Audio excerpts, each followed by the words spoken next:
Hello friends, welcome to another new video. তো রাজ্যের public service কমিশনের থ্রু দিয়ে যে গভর্নমেন্ট এবং গভর্নমেন্ট ইন্টিগ্রেটেড বা মডেল স্কুলগুলোতে শিক্ষক এবং শিক্ষিকা নিয়োগ হবে তার একটা গেজেট নিয়ে লাস্ট এক সপ্তাহ ধরে প্রচুর হাইপ ক্রিয়েট হয়েছে সোশ্যাল মিডিয়াতে। ইভেন আমিও আপনাদের সামনে কভার করেছি সেই স্টোরিটা, এবং যে কলকাতা গেজেট পাবলিশ হয়েছে এবং সেই গেজেট নিয়েও আমি ডিসকাস করেছি। যোগ্যতা কি কি লাগবে তার সিলেবাস নিয়ে একটা মোটামুটি বেশ কয়েকটা সাবজেক্টের কনসেপ্ট দিয়েছি। কিন্তু প্রশ্ন হচ্ছে যে কলকাতা গেজেটের সেই কপিটা কোন ওয়েবসাইটে আপলোড হলো। প্রশ্ন হচ্ছে এই নিয়োগ প্রক্রিয়া পাবলিক সার্ভিস কমিশন কবে শুরু করবে। প্রশ্ন হচ্ছে এই নিয়োগ প্রক্রিয়াও আবার ফুড এসআইয়ের মতো হয়ে যাবে না তো? আবার আন্দোলন করতে হবে না তো শিক্ষকতার বা শিক্ষিকা হওয়ার চাকরি প্রার্থীদের? আজকের এই ভিডিওতে ডিসকাস করবো সেটাই। যারা নতুন আছেন এই চ্যানেলে অবশ্যই চ্যানেলটিকে সাবস্ক্রাইব করে পাশে বেল আইকনটি ক্লিক করে দিন, যাতে সব তথ্যগুলো আপনার টাইম টু টাইম এখান থেকে পেয়ে যান। তো পাবলিক সার্ভিস কমিশনের যে গেজেট, কলকাতা গেজেট যেটা পাবলিশ হয়েছে, যেটা through school education department through public service commission এই নিয়োগটা হবে। বাট সেই নিয়োগে আমরা দেখেছিলাম বিভিন্ন নিউজ পোর্টাল থেকে আসছিল যে 1500-র কাছাকাছি সিট রয়েছে, 1500-র কাছাকাছি শিক্ষক নিয়োগ হতে পারে। বাট এই নিয়োগটা আলটিমেটলি হবে কবে? প্রথম কথা হচ্ছে এই যে গেজেটটা পাবলিশ হয়েছে, যে গেজেটটা আমাদের কাছে এসে পৌঁছেছে, এটা কাইন্ড অফ কোনো অফিসিয়ালস থেকে লিকড। এর পার্টিকুলার কোনো ওয়েবসাইটে এটা পাবলিশ হয়েছে কিনা টিল ডেট আমি এখনো পর্যন্ত কিন্তু আপডেট পাইনি। যদি আপনারা আপডেট পান অবশ্যই কমেন্টে জানাতে ভুলবেন না। একটা গেজেট পাবলিশ হলো, কলকাতা গেজেট, এবং যে গেজেটটা টোটাল সোশ্যাল মিডিয়া জুড়ে ঘুরে বেড়াচ্ছে, সেই গেজেটটা কেন অফিসিয়াল ওয়েবসাইটে নেই? জাস্ট লাইক ফুড এসআই এর পরীক্ষাতে যে জিনিসটা আমরা দেখতে পেলাম, যে ফুড এসআই পরীক্ষা হলো, পাবলিক সার্ভিস কমিশন কোনো প্রশ্নপত্র বাড়িতে আনতে দেবে না, কার্বন কপিও বাড়িতে আনতে দেবে না, বাট সেই প্রশ্ন লিক হলো এবং সেই প্রশ্নের লিকের পাশাপাশি তার উত্তরপত্র বিভিন্ন জায়গা জুড়ে ছড়িয়ে পড়ছে।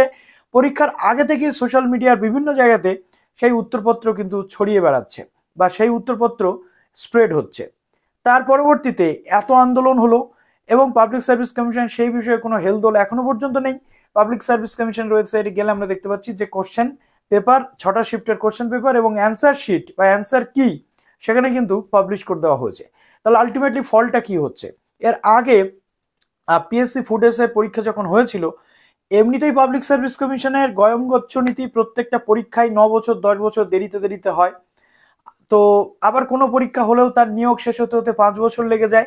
এরপরেও একটা করে পরীক্ষা নিচ্ছে এত এত বছর পর, তারপরেও সেই পরীক্ষাগুলো কিন্তু স্বচ্ছভাবে হচ্ছে না। এখানেই উঠছে কিন্তু প্রশ্ন। সামনে রয়েছে ক্লার্কশিপের পরীক্ষা পাবলিক সার্ভিস কমিশনের। এরপর আবার এই যে কলকাতা গেজেট, এবং কলকাতা গেজেটটা এখনো অধরা, গোটা ওয়েবসাইটে এখনো অধরা, না স্কুল এডুকেশন ডিপার্টমেন্টের ওয়েবসাইটে না পাবলিক সার্ভিস কমিশনের ওয়েবসাইটে।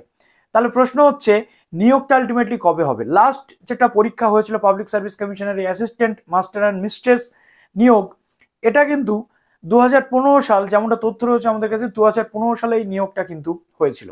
সুতরাং 2015 সালের পর কেটে গেছে লাস্ট এতটা বছর। এখানে আমরা দেখতে পাচ্ছি যে 9 বছর কেটে গেছে। এই পরীক্ষাটাও তাহলে কি 10 বছর পর হবে? 9 বছর কেটে গেছে। 9 বছর কাটার পর যখন আলটিমেটলি একটা গেজেট পাবলিশ হলো, যেখানে নিয়ম কানুন সমস্ত কিছু দিয়ে দেওয়া হলো, সেই গেজেটেরও কোনো ভিত্তি আমরা এখনো পর্যন্ত খুঁজে পাচ্ছি না। আমরা জানি ইলেকশনের আগে এই রিক্রুটমেন্টের নোটিশগুলো আসে এবং ইলেকশন চলে গেলে এই রিক্রুটমেন্টের সমস্ত কার্যকলাপ স্তব্ধ হয়ে যায়। লাস্ট আমরা স্কুল সার্ভিস কমিশনের পরীক্ষাতেও দেখেছি 2016 সালে লাস্ট নিয়োগ হয়েছে, সেই নিয়ে এখনো পর্যন্ত কেস, এবং তার পরবর্তীতে এখনো পার্টিকুলার কোনো গেজেট পাবলিশ হচ্ছে না। আমরা 19 সাল থেকে দেখে আসি প্রিলিমস হবে নাকি হবে না। 20 সালে আমরা দেখলাম এবার গেজেট পাবলিশ হবে। 21 সালে আমরা দেখলাম এবার গেজেট পাবলিশ হবে। 22-এ দেখলাম এবার গেজেট পাবলিশ হবে। 22 চলে গেল, 23 চলে এলো। এবার মনে হলো যে 23-এ নিশ্চিতভাবে গেজেট পাবলিশ হবে। 23-এর পর 24-এর মার্চ মাস পড়ে গেল। প্রিলিমস হবে নাকি শুধুমাত্র মেন্স নাকি সাবজেক্টের পরীক্ষা, সেই বিষয়ে কোনো কর্ণপাত কেউ করছেন না। এখনো পর্যন্ত রাজ্যের প্রচুর স্কুল রয়েছে যে স্কুলগুলোতে শিক্ষক থাকার অভাবে স্কুলগুলো স্তব্ধ হয়ে যাচ্ছে। এক একটা স্কুলে প্রত্যেকটা ডিপার্টমেন্টে 2-3 করে ভ্যাকান্ট রয়েছে। তারপরেও নিয়োগের সদিচ্ছা আমরা দেখতে পাচ্ছি না গভর্নমেন্টের পক্ষ থেকে বা শিক্ষা দপ্তরের পক্ষ থেকে। কিন্তু এমতো পরিস্থিতিতে পাবলিক সার্ভিস কমিশন একটা আশার আলো দেখালেও সেই আশার আলোটা কবে ফুটবে, সেই আশার আলোটা কবে জ্বলবে, এটা নিয়ে চাকরি প্রার্থী যারা শিক্ষক হতে চায় আগামী দিনে, তারা কিন্তু যথেষ্ট সন্দিহান রয়েছে। লোকসভা নির্বাচনের আগেও কোনো রকম ভাবে স্কুল শিক্ষক নিয়োগের কোনো কিছু এলো না। স্কুল সার্ভিস কমিশনের বিশেষ করে পাবলিক সার্ভিস কমিশনের এসেছে, বাট সেটা নিয়োগও আমার মনে হয় না 25 সালের আগে আর হবে। কেননা লোকসভা ভোটের আগে ছোট্ট করে একটা গেজেট এবং সেই গেজেটের কোনো অফিসিয়াল ভিত্তিভূমি নেই। তার মধ্যে আবার হেডমাস্টার হেডমিস্ট্রেস নিয়োগের নির্দেশিকা চলে এসেছে পাবলিক সার্ভিস কমিশনের ওয়েবসাইটে। এখন এই হেডমাস্টার হেডমিস্ট্রেস নিয়োগের পরবর্তীতে অ্যাসিস্ট্যান্ট মাস্টার এবং অ্যাসিস্ট্যান্ট মিস্ট্রেস নিয়োগের চিন্তাভাবনা মেবি পাবলিক সার্ভিস কমিশন করতে পারে, বাট সেটা হতে হতে 2025 সাল কিন্তু পড়েই যাবে। 25 সালের আগে হবে বলে আমার অন্তত মনে হয় না। আর স্কুল সার্ভিস কমিশনের পরীক্ষা ভাগ্যের শিখে ছেড়ার একটা ব্যাপার, সেটা 2026-এর বিধানসভা ইলেকশনের আগে অন্তত হবে বলে আমার তো অন্তত মনে হচ্ছে না।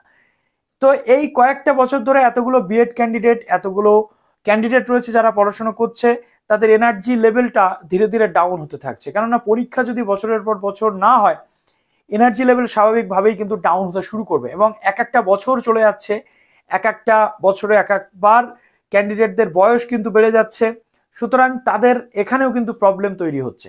তো পাবলিক সার্ভিস কমিশনের এই পরীক্ষাতে কারা পরীক্ষাতে বসতে পারবে, অনেক বিএড ক্যান্ডিডেটদের প্রশ্ন ছিল যে আমরা অ্যাপিয়ারিং রয়েছি, বসতে পারবো কিনা। টেটের সাথে এটাকে কম্পেয়ার করা হচ্ছে, কিন্তু আমি বলবো টেট হচ্ছে একটা এলিজিবিলিটি টেস্টের পরীক্ষা, সেটা চাকরির রিক্রুটমেন্টের পরীক্ষা নয়। রিক্রুটমেন্টের পরীক্ষাতে কখনো অ্যাপিয়ারিং ক্যান্ডিডেটরা বসতে পারে। রিক্রুটমেন্টের পরীক্ষাতে সবসময় যোগ্য ক্যান্ডিডেটরা বসে, যোগ্য ক্যান্ডিডেট বলতে যাদের যোগ্যতা ফুলফিল হয়। আর টেট হচ্ছে, এবার এখান থেকে আপনারা এটা মিন করবেন না যে টেট অযোগ্যদের পরীক্ষা, একদমই নয়। বাট টেটের ক্ষেত্রে একটা সুযোগ থাকে যে অ্যাপিয়ারিংটা পরীক্ষাতে বসতে পারে, যদি সে অ্যাপিয়ার্ড অবস্থাতে পরীক্ষাতে বসে পাশ করে টেট, তাহলে ট্রেনিং কমপ্লিট করার পর সে কিন্তু সার্টিফিকেট পেয়ে যাবে। আর যদি সে ট্রেনিংয়ে ফেল করে যায়, একটা নির্দিষ্ট টাইম পিরিয়ড থাকে, সেই টাইম পিরিয়ডের পর আর কিন্তু সে টেটের ওই যোগ্যতা হাসিল করতে পারে না। যেমন নেট বা সেটের ক্ষেত্রেও তাই, অ্যাপিয়ারিংরা পরীক্ষাতে বসতে পারে, মাস্টার্স অ্যাপিয়ারিংরা পরীক্ষাতে বসতে পারে, কিন্তু প্রবলেম একটাই, ওটা রিক্রুটমেন্টের পরীক্ষা নয়, ওর পর আর একটা ইন্টারভিউ হয়। বাট এটা রিক্রুটমেন্টের পরীক্ষা, রিটেন পরীক্ষা রিক্রুটমেন্টের, একটা প্রিলিমস টাইপ হয়, আর একটা মেন্স টাইপ হয়, এবং একটা ইন্টারভিউ টাইপ হয়। বাট এখানে শুধুমাত্র মেন পরীক্ষা এবং তারপরে ইন্টারভিউ। যেমন আমরা মাদ্রাসা সার্ভিস কমিশনের পরীক্ষাতে দেখেছি কোনো অ্যাপিয়ারিংরা বসতে পারেনি। সুতরাং এটাকে দয়া করে টেটের সাথে একেবারে ইকুইভ্যালেন্ট করে দেবেন না।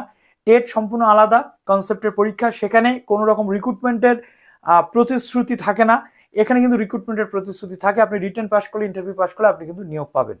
তো মোটামুটি 25-এর আগে এই পাবলিক সার্ভিস কমিশনের টিচার্স নিয়োগের পরীক্ষা হচ্ছে বলে অন্তত এমন কোনো তথ্য নেই। সূত্র মারফত যে তথ্যটা ছিল আমি আপনাদের সামনে প্রডিউস করলাম। ভালো থাকবেন সবাই, বেস্ট অফ লাক।